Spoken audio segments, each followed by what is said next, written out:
Okay, so I know it's a little odd to do a movie review on a film that came out over a decade ago, but I just saw this movie last night. It's my second time seeing it. I saw it a few years back, and watching it, there were so many gems and themes that relate to things I've discussed on this channel that I was like, I have to do a movie review on this and talk about this movie on my channel. So yes, it came out in 2009. It's based on a book with the same title. You know how that goes. Typically when they make a movie out of a very successful book, the movie gets panned because when a book is such a huge like blockbuster success, typically people feel the movie is not as good as the book.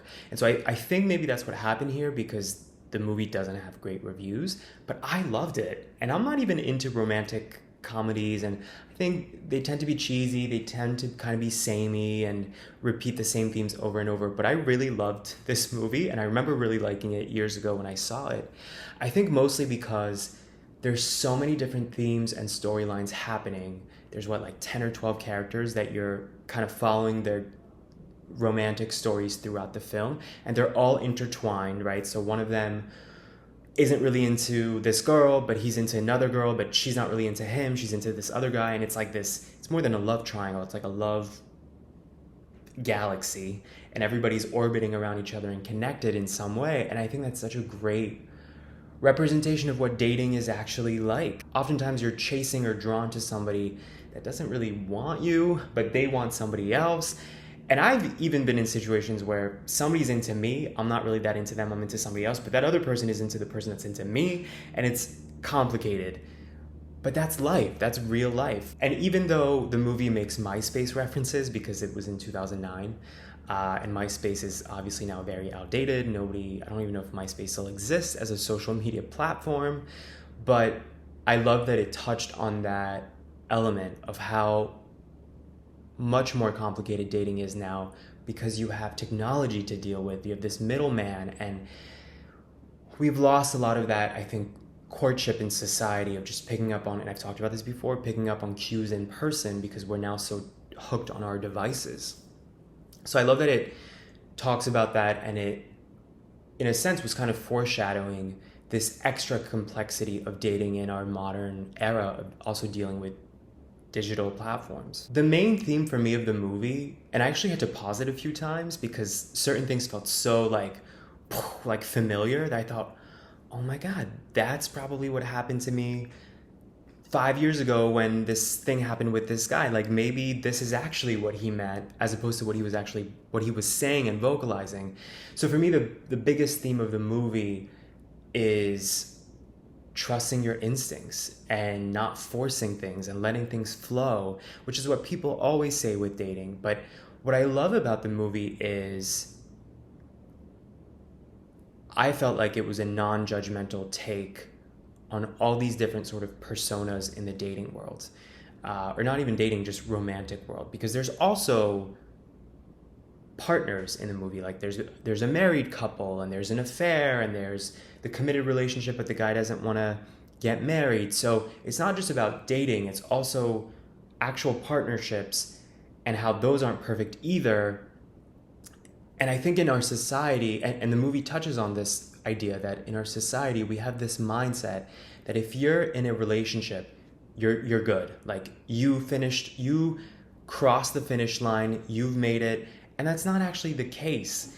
When I look around at my own friend circle and even family, I would say most people are in relationships that don't look healthy to me. Like I would never want that relationship. And so it's always funny to me when those people give dating advice and I'm like, I wouldn't want what you have. And so I love that the movie explores this idea that the grass is always greener, and people are always looking at, their friend who's been married for a decade and like, why don't I have that? But so many people have a screwed up value system when it comes to dating and partnership. So many people don't trust their instincts. They instead rationalize things to be a certain way, which really I think could apply to a bunch of other things in life. But since this is purely about dating and romance and love, let's stick to that for now. And what kind of stuck with me watching the movie and thinking about my own experiences is that you're not really, when you're that like thirsty and chasing after somebody who's not really giving you that much attention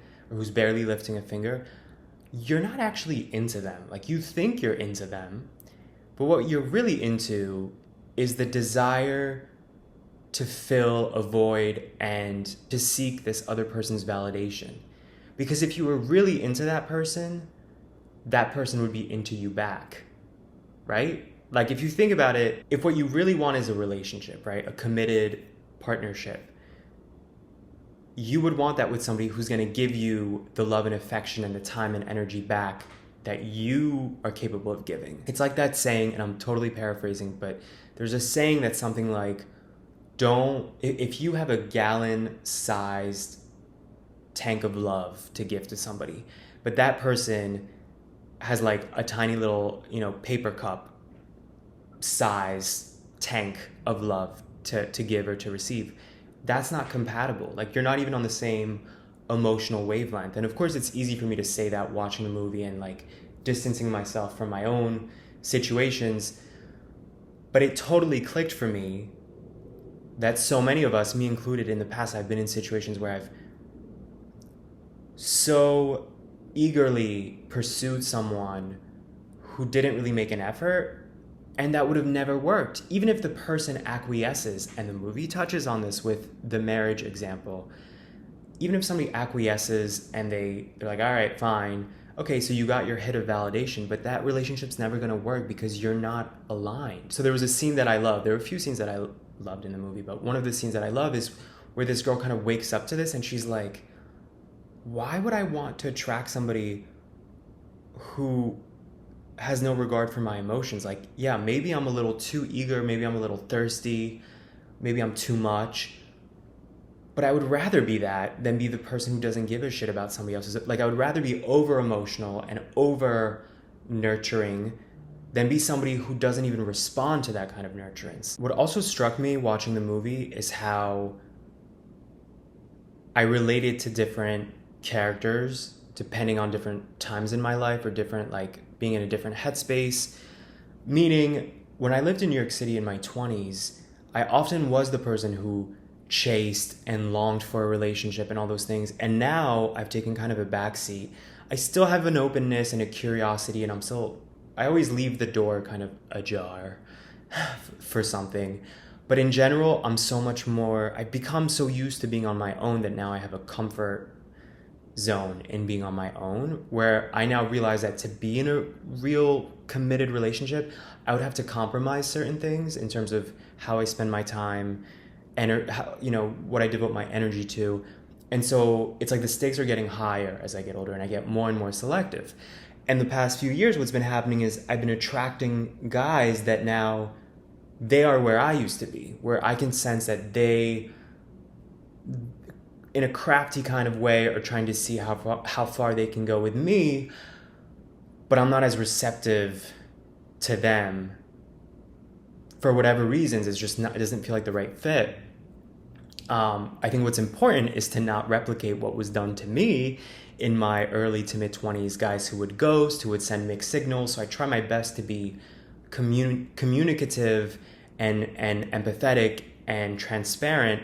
But the thing is, sometimes you do that and it backfires. Like, I told the story, I think last video or 2 videos ago, about a guy that I went on a date with, and it was a breakfast date, and he started the date smoking a cigarette and ended it smoking a cigarette. And I went home and thought, I liked him enough that I would normally go for a second date. But if he smokes so much that he smokes before and after breakfast, like in the morning, that means he's like a real smoker. He's a heavy smoker. And to me, I think that's a non-negotiable. And the next time he reached out to say, hey, want to hang out again, I dreaded responding because I thought, okay, I have to be honest and clear and set this boundary, but I don't want to hurt his feelings. I want to be respectful, but I want to be honest, but I don't want to be blunt. So navigating all of that, right? And finally, I sent this thoughtful text and I said, hey, I really liked our conversation, our dynamic, but after thinking about it, the smoking thing is a non-negotiable for me. And he responded with a text that irked me, which was basically that he said, oh, that's fine, but I really just wanted to make a friend. And I was like, okay, buddy, that's not even that bad. But I've had other experiences where you're honest with somebody and you're transparent because you would want somebody to be that way with you, or at least I would like that. And then people kind of bite back, or they send a passive aggressive message back, or you see the side to people that comes out when they don't get what they want, or when they feel rejected or unwanted. So that's made me realize, like, oh, this is why people ghost and do things that would piss me off, but now I get it, because people don't like confrontation. People want to minimize drama, and they want to minimize feeling uncomfortable or their feelings being hurt. My friend was telling me the other day that when she rejects guys that she goes on dates with where she doesn't feel spark, she'll say, I'd rather just be friends. And I told her, but would you really be friends with them? And she's like, oh no, I'm just saying that to be nice, because that's like more kosher and less like final than I'm not into you. And I understand why she does that, because again, it minimizes potential backlash or drama, but she's being dishonest. And I think that's probably what most people do. Most people are dishonest and say a white lie if it means not feeling awkward after. But I would rather be honest, because I would want somebody to be honest with me. So I was actually asking her for advice. I was with her when I was trying to text this guy back, the smoker. And she was like, oh yeah, say you want to be friends. I'm like, no, because that's not true. So my point is, in watching the movie, what I liked is that you see all these different perspectives and modes of being in terms of relationships and dating.